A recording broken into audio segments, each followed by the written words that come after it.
আসসালামু আলাইকুম everyone, welcome back to my channel স্বর্ণাস kitchen.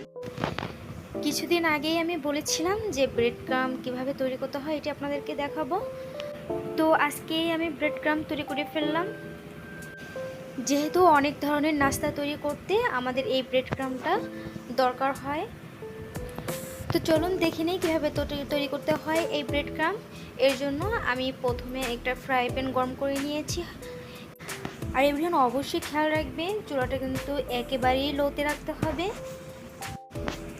তো এভাবে আমি কিছুক্ষণ রেখে পাউরুটিগুলো উল্টিয়ে দিব, আর ঠিক কিছুক্ষণ পর পর পাউরুটিগুলো এভাবে উল্টিয়ে দিতে হবে।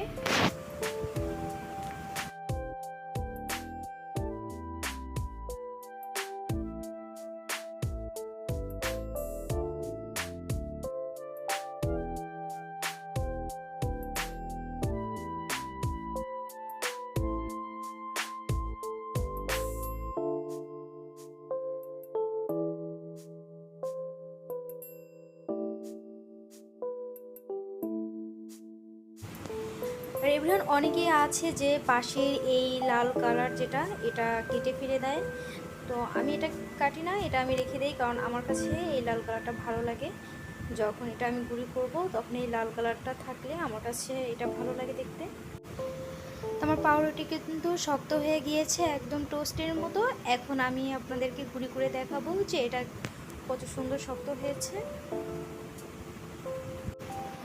এটা হাত দিয়েও আপনারা ইজিভাবে করতে পারবেন, এটা হাত দিয়ে চাপ দিলেও কিন্তু এভাবে ভেঙে যাবে।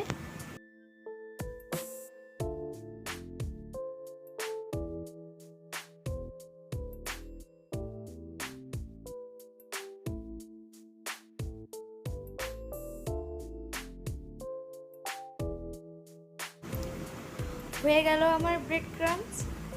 তো আপনারাও ঘরে বসে এভাবে ইজিভাবে ব্রেড ক্রাম্ব তৈরি করে নিতে পারবেন যে কোনো খাবার তৈরি করার জন্যে। তো এভরিওয়ান, আমার রেসিপিটি ভালো লেগে থাকলে অবশ্যই অনুরোধ রইল এখনই একটি লাইক দেওয়ার, আর পরের রেসিপিটি পেতে সাবস্ক্রাইব করে রাখবেন। সবাই সুস্থ থাকবেন, ভালো থাকবেন। এখনের মতো বিদায় নিচ্ছি।